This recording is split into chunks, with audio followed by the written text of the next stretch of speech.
Good evening, I'm Dennis Ward. Welcome to APTN National News. We begin in a small town called Barrow, Alaska, where community members were distressed after seeing how local police transported the body of a deceased 17-year-old to hospital. Here's Tyler Shingoose with more, and a warning that the video in this story is disturbing. In a video that has gone viral on social media, a vehicle can be seen pulling a sled through a street and coming to a stop at an intersection. The sled contains the young man's body. The town's mayor investigated the incident and later issued an apology to the young man's family, who only learned of the death when the video appeared on social media. The supervising police officer who decided to transport the body by sled was fired. A public service announcement issued by the mayor's office says the incident is still being investigated.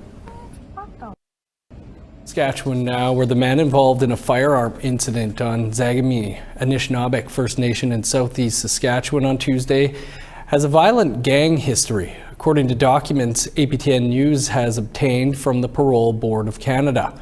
Meanwhile, the RCMP say they are still trying to determine if the incident in Zagami is connected to the murder of 4 people earlier this week in a home on the Carry the Kettle Nakota Nation. Here's an update from our Creason Achkate. Early Wednesday morning, the Regina Police Service arrested 29-year-old Keegan Panapakisik and 2 others in a North Regina neighborhood. Panapakisik was charged with pointing a firearm and possession of a firearm for that incident in Zagame. According to parole documents in March of 2016, Panapakisik was involved in assaulting a man for a drug debt. A month later, he was involved in a home invasion where a man was forcibly confined and beaten with a gun. The parole board says it considered GLADU factors for Panapakisik, including his upbringing in a, quote, fragmented family, unquote, where he was exposed to poverty and violence. The parole board considered Panapakisik had a significant chance to reoffend. Panapakisik is in custody. He is considered a person of interest in the killing of 4 people in what RCMP are calling a targeted attack that happened Monday night at Carry the Kettle. RCMP Major Crimes continues their investigation. And you can read much more about Panapakisik's history by going to our website, aptnnews.ca. The family of Megan Gallagher has waited over 4 years for justice in her death. Yesterday, 2 more of the 9 people accused of various charges in connection with her death were sentenced to jail terms. APTN's Rachel May has more. The people that have perpetrated this, I think they're laughing at the justice system. In 2020, Megan Gallagher went missing from Saskatoon. Her remains were found in 2022 along the South Saskatchewan River near the town of St. Louis. Yesterday, friends and family packed the courtroom for the sentencing of Cheyenne Petitous and Summer Sky Henry. Earlier this year, Petitous and Henry went to trial for first-degree murder in Megan's death. Last month, the pair pleaded guilty to the lesser charge of manslaughter. Before sentencing yesterday, the Gallagher family shared emotional impact statements. But Megan's father, Brian, said he doesn't believe they had any impact on the accused. They didn't care. I don't think we touched them. They sat there emotionless. Both women received 7 years for manslaughter with credit for time served. That translates to just under 6 years for Petitous and just under 5.5 for Henry.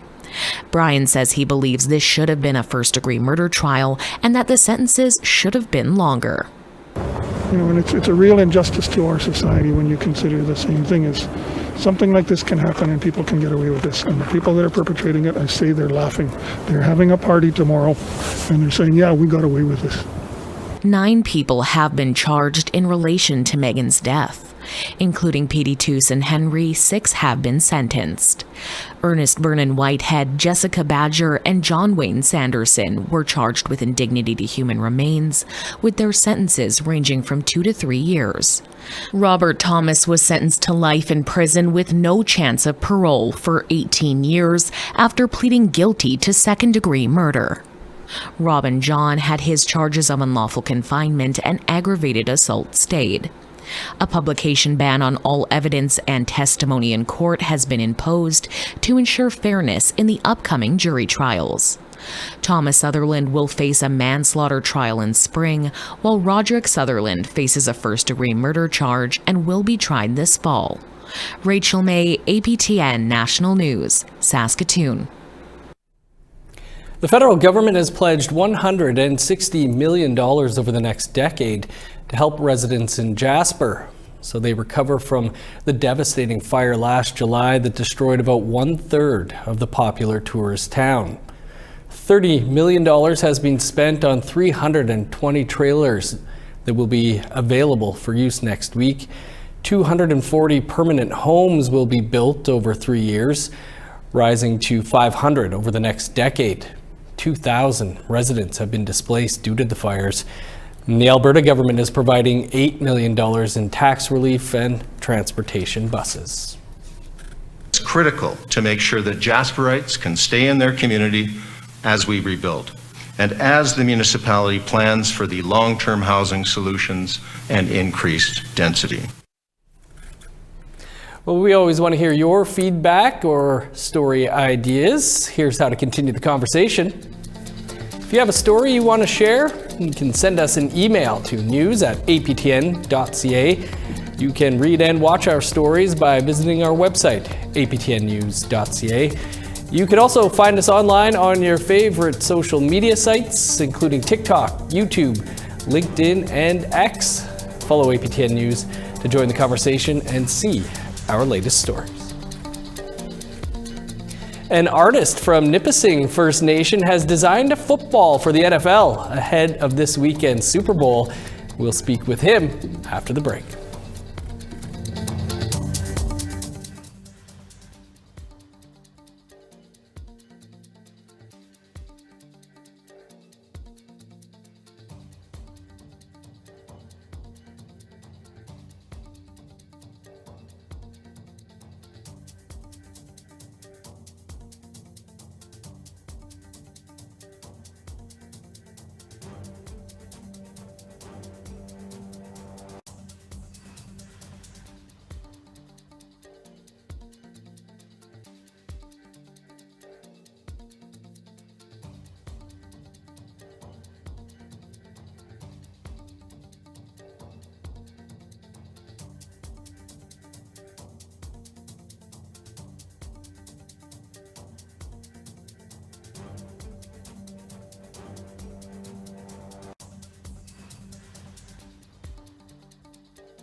Welcome back. It's a big week for football fans, and the Super Bowl will be taking place this Sunday. In the lead up to the event, the National Football League has unveiled a football designed by an artist from Nipissing First Nation. Quinton Commanda, known as Q-Rock, was commissioned by NFL Canada to design an official ball last fall. For more, Q-Rock joins us now. Quinton, thanks so much for being with us, and congrats on the opportunity and on the outcome of the design. Can you tell us how you came to be involved with NFL Canada and this project? Miigwech, thank you so much. The NFL just contacted me. I'm a professional designer. I do murals all over the city of Toronto and illustrations and design. And they contacted me in the beginning, right before the season was about to begin. And they asked me if I'd be interested in creating a design for 2 panels of one of their footballs. And it's been just an amazing journey since then. No kidding. Can you tell us a bit about your design? Yeah, absolutely. So the design is heavily influenced from my Anishinaabe background. There are layers and layers of teachings actually in the design. There are 2 overall themes, though, that kind of are layered. One of them is the duality teachings. So it goes into the physical world and then also highlights the spiritual world. And the overall main theme that brings everything together is I chose to include the odemin, also known as the heartberry or the strawberry. And the way I did it in the design is I actually incorporated it into the football players' hands. So instead of them holding footballs, they're holding heartberries or strawberries. And the overall theme is to show that there's a balance of First Nations, Indigenous people living here, and we're honoring the land, and it's our heart, essentially, that we're showing. And then the football is the sport of America. It's the heart of their sport. So I wanted to kind of show that marriage, that balance of relationships. Super cool stuff. The Super Bowl is basically the biggest audience on television each year, probably 120 million viewers or so. What do you hope this partnership could mean for you? For me, it's this is a huge accomplishment in my career. So I'm extremely grateful. And overall, I'm part of a bigger project. This football is part of a community group, which is known as the Dreamcatchers Foundation. And they're essentially the ones that are going to be distributing these balls across the country to Indigenous communities and different football organizations. So I'm just a designer who was commissioned to do the project. So I'm very happy to contribute and just looking forward to whatever's next in my career. Yeah, I was going to ask you, I understand there was about 50 balls with your design produced where they were headed to. The design's also part of another bigger partnership between NFL Canada and Football Canada aimed at increasing access to the sport in Indigenous communities. Do you think it can help achieve that? Oh, absolutely. Absolutely, 100%. I think a lot of young people like myself, who I grew up on my reserve, in Nipissing First Nations, I dreamed about being a professional athlete growing up, and seeing the league actually take initiatives to contribute to our communities. I think it's going to create a lot of inspiration and hopefully getting some young people to dream really big. Awesome stuff. Quinton, who do you have, Philadelphia or Kansas? I got to go with the Eagles. It's part of it's a big sacred animal for us, a big sacred bird for us, and I feel more comfortable cheering for Eagles than I do for the Chiefs. Right, of course. Well, Quinton, again, huge congrats. The ball just looks absolutely fantastic, and appreciate you taking some time for us. Miigwech, thank you for having me. Even though U.S. President Donald Trump's tariffs are on hold, a Mi'kmaq business owner is not taking any chances. She's not only preparing to buy local products, but traveling to Mexico to seek trade-friendly suppliers for her shop. Angel Moore reports. There's a lot of uncertainty in the market right now, and because I am a small business, I am going to be worried about keeping my doors open. Roberta Hibbert says the threat of U.S. tariffs is worrisome. Her small business is called The Top Stitch. A sewing supplies and tailor shop could be impacted. We've had a wonderful trade agreement with the U.S., and unfortunately that is at risk. So instead of just sitting back and waiting for the tariffs to arrive, we're going to start planning ahead. To keep costs down, Hibbert is changing how she does business, including buying local and sourcing materials from trade-friendly countries such as Mexico. So if we can go directly to the source and work with Mexico to bring this fabric back to Canada and to be able to have it available at our store, to me that feels good. It shows that we're not only supporting Mexico market, but we're also including this into a Canadian market directly.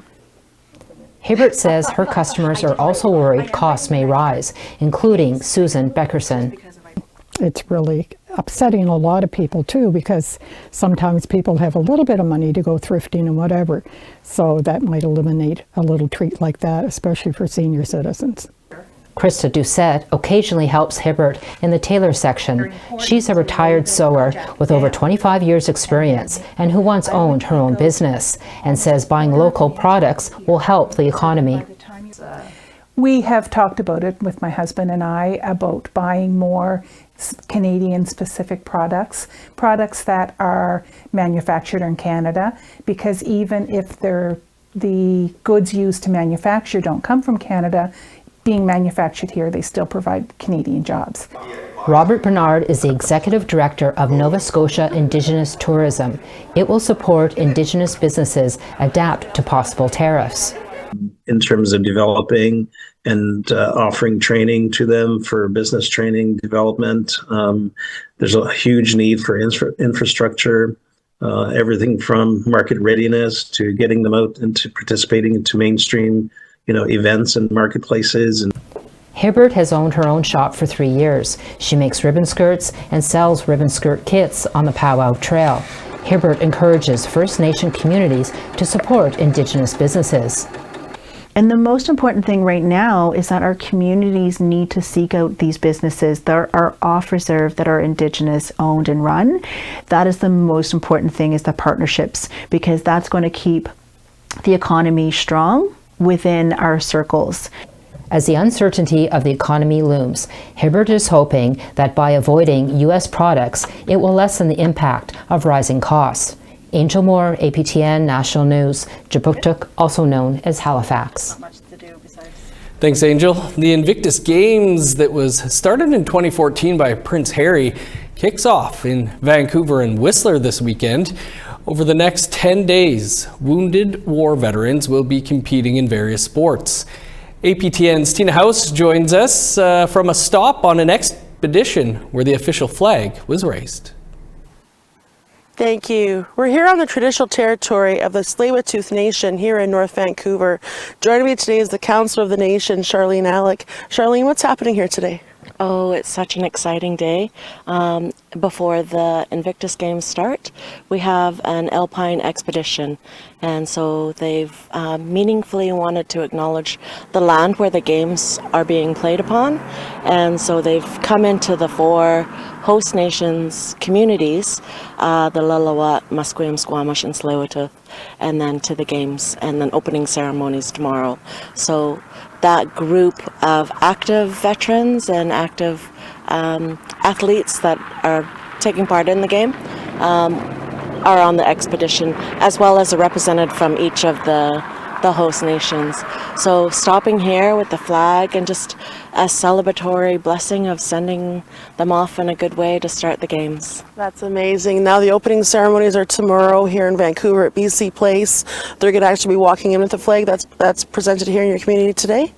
Yeah, as well as the expedition participants. That's amazing.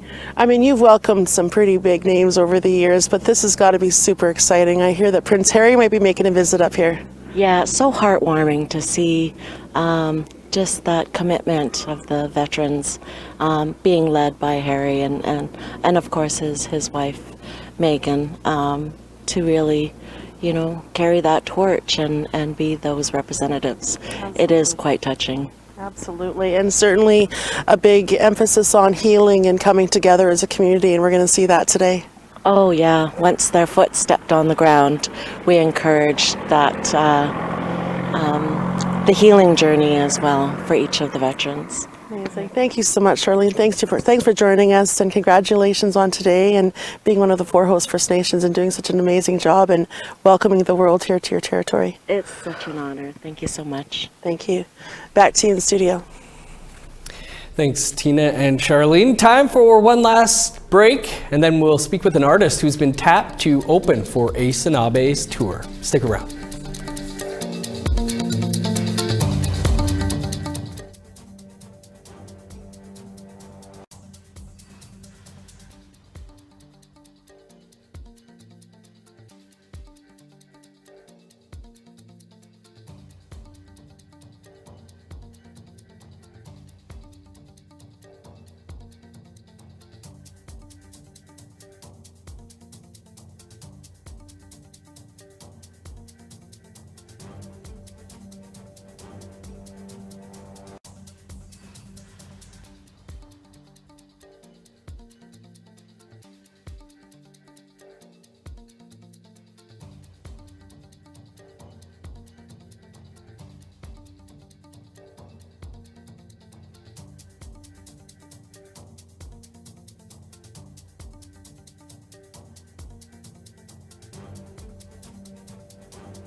Welcome back. Time now for our photo of the day. And lately, every day has been Turkey Day at Sandra Seidel's home, as this big bird has taken up residency. Thanks for sharing and thinking of us. We love to hear from our viewers, so send us a picture to share at aptn.ca, and you might just be our next photo of the day. Now let's take a look at tomorrow's weather forecast. Starting on the East Coast, 5 below in Fredericton and Charlottetown. Minus 14 with snow in Kuujjuaq, 9 below and cloudy for Happy Valley, Goose Bay. Minus 5 in Montreal, 9 below in Val d'Or. Minus 5 with snow in Sault Ste. Marie and North Bay.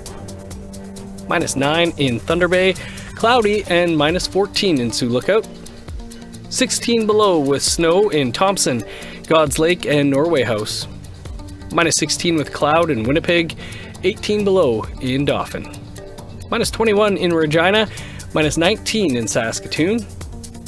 Minus 21 in Uranium City, 20 below in Stony Rapids. In northern Alberta, minus 18 with snow and high level, minus 19 in Fort Chipewyan. Minus 12 and flurries in Edmonton, 8 below and cloudy in Lethbridge. Plus 3 in Vancouver, Campbell River and Victoria. Minus 14 in Prince George, 8 below in Smithers. minus 34 in Old Crow, 12 below in Whitehorse, minus 25 with snow in Yellowknife, 30 below in Norman Wells, minus 20 in Sax Harbor, 30 below in Colville Lake, minus 20 in Cambridge Bay, 27 below in Baker Lake, minus 20 in Resolute, 31 below in Joe Haven.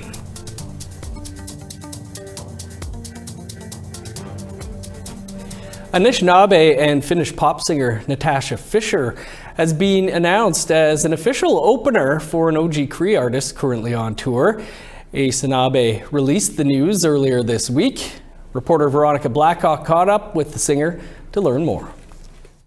Yeah, oh my gosh. I feel so grateful and excited for the opportunity to open for Anishinaabe at the Access Club here in Toronto, which is like a legendary venue. And, you know, I just really want to give the appreciation and love to Anishinaabe and his team for giving opportunities to independent Indigenous artists. Hey everybody, I'm so excited to announce our first Toronto opener. This is Anishinaabe Finnish singer-songwriter and pop artist Natasha Fisher. The news couldn't come at a better time for the artist, who was working by herself to write, release, and promote new music. She shares more about her most recent single. So the song's called Another Stranger. It dropped on January 24th, and it's been my fastest growing song so far.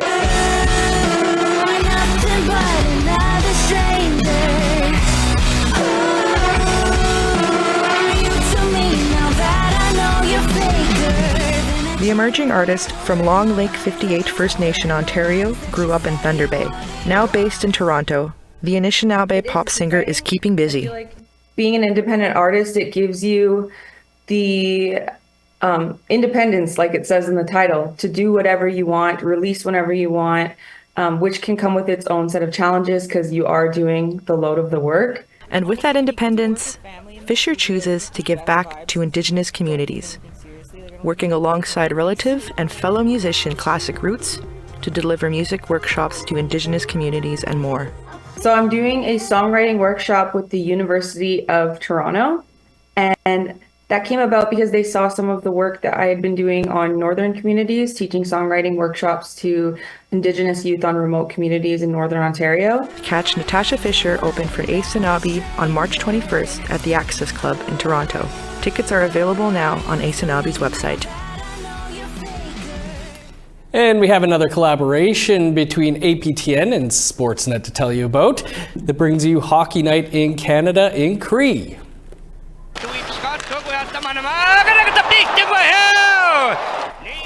Hockey Night in Canada has been making waves in previous seasons and assists APTN in meeting its mandate to revitalize Indigenous languages. Clarence Iron will be back as the play-by-play announcer, along with line mates John Shabbat, Earl Wood, and Jason Chamakis live here at the on APTN on Saturday, February 8th. Tomorrow night, you can watch the Toronto Maple Leafs take a beating to the Vancouver Canucks. I'm just guessing, at 7 p.m. Eastern Time, coming from Vancouver. Make sure to tune in, and it's a family sports night you won't want to miss. Always an absolute blast to watch the games. Can't wait for tomorrow night. That's all the time we have for your APTN National News for this Friday. You can catch up on the week's news right here tomorrow with APTN National News Weekend. And always stay up to date by visiting our website, aptnnews.ca. I'm Dennis Ward. Marcy McGuitch, thanks so much for being with us. Stick around. Kim Sullivan is up next with our French language newscast. Have a great night.